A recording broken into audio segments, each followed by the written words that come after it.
ऐसा लगता है जैसे डोनाल्ड ट्रंप पूरी कहानी को पलटने के फेर में हैं और यहाँ पर एक बार फिर से अपने पुराने मोड में वापस आते हुए दिख रहे हैं डोनाल्ड ट्रंप क्या किम जोंग उन के साथ एक बार डायरेक्ट फिर से मुलाकात करने वाले हैं। जानेंगे क्या है मामला। तो वहीं दूसरी तरफ भारत ने एक गजब का तहलका कर दिया है और भारत के इस तहलके की वजह से चाइना को बड़ी टेंशन हो रही होगी। आखिरकार भारत ने इतना बड़ा फैसला कैसे लिया है। जियोपॉलिटिक्स में बहुत कुछ चल रहा है, हमेशा की तरह जानने को मिलेगा बहुत कुछ। आइए जानते हैं इन खबरों को विस्तार से। ऐसा है कि डोनाल्ड ट्रंप का जो रवैया है ना, वो इस तरीके का कुछ है कि किसी भी चीज को वो अपने हिसाब से हैंडल करना चाहते हैं। अब इसी दिशा में देखने को मिल रहा है कि माना जा रहा है डोनाल्ड ट्रंप नॉर्थ कोरिया के तानाशाह किम जोंग उन के साथ डायरेक्ट मुलाकात कर सकते हैं। अभी क्या सीन बन रहा है? अभी ये सीन बन रहा है कि नॉर्थ कोरिया रूस के साथ मिलकर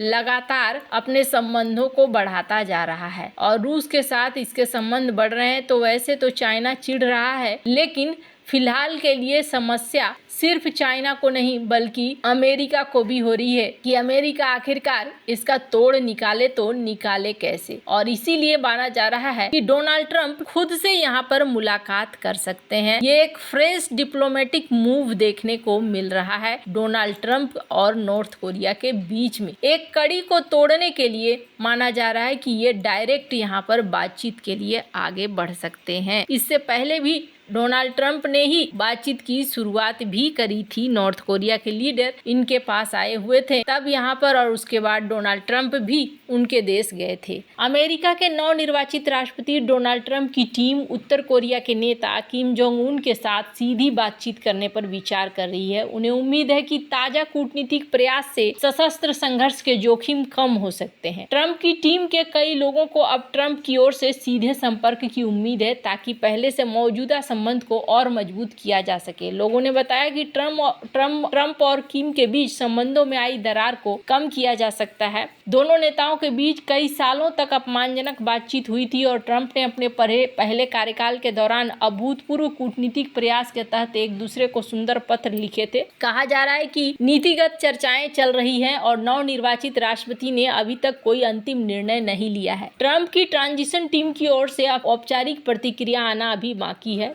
किम ट्रंप को क्या जवाब देंगे ये स्पष्ट नहीं है। उत्तर कोरिया ने बिना किसी पूर्व शर्त के बातचीत शुरू करने के लिए अमेरिकी राष्ट्रपति जो बाइडेन के 4 सालों के प्रयासों को नजरअंदाज कर दिया और किम को विस्तारित मिसाइल शस्त्रागार और रूस के साथ बहुत करीबी संबंधों से प्रोत्साहन भी मिला है। कहा जा रहा है कि अभी यहाँ देखने को मिल रहा है, पिछले सप्ताह प्योंगयांग सैन्य प्रदर्शनी में दिए गए भाषण में किम ने कहा था कि हम संयुक्त राज्य अमेरिका के साथ बातचीत में पहले ही जितना आगे जा सकते थे जा चुके हैं। 2017-2021 के अपने राष्ट्रपति कार्यकाल के दौरान ट्रंप ने किम के साथ सिंगापुर, हनोई और कोरियाई सीमा पर 3 बैठकें की थी। उनकी कूटनीति से कोई ठोस परिणाम नहीं निकला था। उत्तर कोरिया ने अपने परमाणु हथियार त्यागने का आह्वान भी किया था, जबकि किम ने प्रतिबंधों में पूरी तरीके से राहत की मांग की थी, फिर नई धमकियां जारी की। अमेरिका और उत्तर कोरिया कूटनीतिक प्रयास से यह स्पष्ट नहीं है कि परिणाम क्या निकलेगा, लेकिन यहाँ पर चाह रहे हैं कि डोनाल्ड ट्रंप बंदूकें शांत हो और ये लड़ाइयाँ थोड़ी बंद है। जहां एक तरफ ये सब कुछ चल रहा है, वहीं दूसरी तरफ भारत ने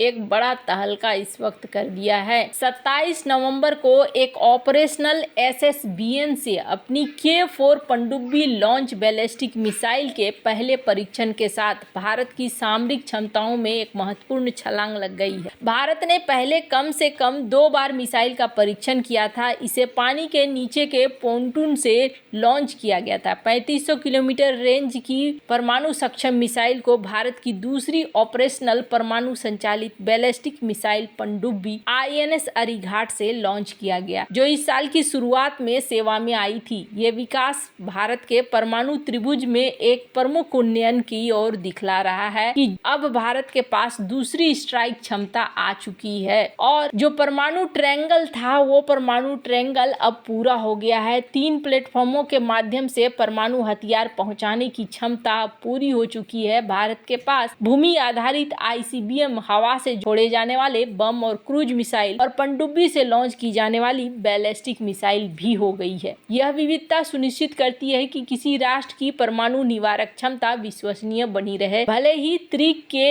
एक या दो पैर किसी पूर्व आक्रमण में नष्ट हो जाए। भारत के लिए ये त्रिक रणनीतिक स्थिरता बनाए रखने और चीन और पाकिस्तान जैसे परमाणु सशस्त्र विरोधियों से आक्रामकता को रोकने के लिए जरूरी है। अब तक भारत का SSBN बेड़ा KL-15 SLBM पर निर्भर था, जिसकी सीमा 750 किलोमीटर तक सीमित थी। K-15 ने भारत की पाकिस्तान और चीन में महत्वपूर्ण लक्ष्यों पर बिना किसी महत्वपूर्ण जोखिम के हमला करने की क्षमता को सीमित कर दिया है। मिसाइल की सीमित सीमा को पार करने के लिए भारतीय SSBN को अरब सागर या दक्षिण चीन सागर जैसे सीमावर्ती जल में काम करने की आवश्यकता होगी, जिससे उन्हें विरोधी ताकतों द्वारा पता लगाने जवाबी हमले के लिए उजागर किया जा सकेगा। सफल K-4 परीक्षण से इस गतिशीलता को वास्तविकता में बदल दिया गया है। 3500 किलोमीटर तक की रेंज के साथ K-4 मिसाइलों से लैस एक SSBN बीजिंग सहित चीन के अधिकांश हिस्सों में उच्च मूल्य वाली संपत्तियों को निशाना बना सकता है। साथ ही पाकिस्तान में किसी भी स्थान पर, जबकि यह बंगाल की खाड़ी के उत्तरी भाग में, यह परिचालन लाभ पनडुब्बी रोधी युद्ध प्रयासों के प्रति भेद्यता को कम करता है, जिसकी वजह से अब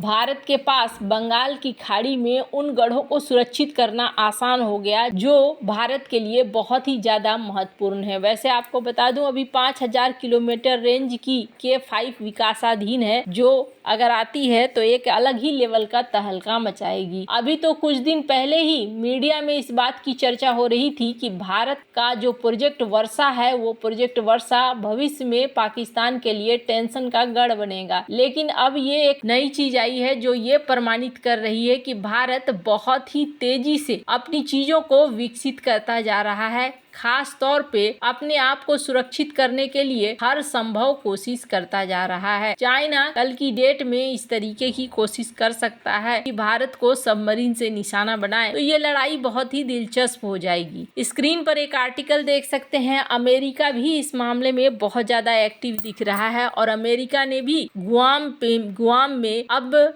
सबमरीन्स की तैनाती शुरू कर दी है और चाइना तो ऑलरेडी सबमरीन्स को लेकर काफी तेजी से आगे बढ़ ही रहा है। खैर, भारत अगर सबमरीन्स बना रहा है तो इन सबमरीन्स को रखने के लिए जो बेस है, उस बेस को लेकर भी कहा जा रहा है कि भारत काफी सोच समझकर इस बेस को बना रहा है। स्क्रीन पर आप देख सकते हैं आर्टिकल को। भारतीय अपनी समुद्री क्षमताओं को बढ़ाने के लिए नई परमाणु पनडुब्बियों के साथ साथ एक नया बेस भी बना रहे हैं। यह स्पष्ट रूप से चीन द्वारा भारतीय क्षेत्र में प्रवेश करने और क्षेत्र में बंदरगाहों तक चीनी पहुंच बनाने को रोकने के लिए जवाब के रूप में माना जा रहा है। वॉल स्ट्रीट जर्नल ने भारत द्वारा बनाए जा रहे परमाणु पनडुब्बी को लेकर इस आर्टिकल को पब्लिश किया है, जिसमें ये तर्क दिया गया है कि भारत यहाँ पर बना जरूर रहा है और ये जो इलाका है, ये इलाका कुछ ऐसा इलाका है जहाँ आसानी से कैनाल बनाए जा सकते हैं और इनको छिपा कर रखा जा सकता है। यही वजह है कि ये इलाका इसके लिए बहुत ही ज्यादा बढ़िया हो जाता है। भारत हर दृष्टिकोण से इंडो पैसिफिक में अपने आप को सुरक्षित रखने का सारा ठिकाना बना रहा है। वैसे आपको क्या लगता है इन सब मामले में, आपकी क्या राय है, सब कमेंट कर जरूर बताएं। जल्द मिलते हैं अगले वीडियो में नई खबर के साथ।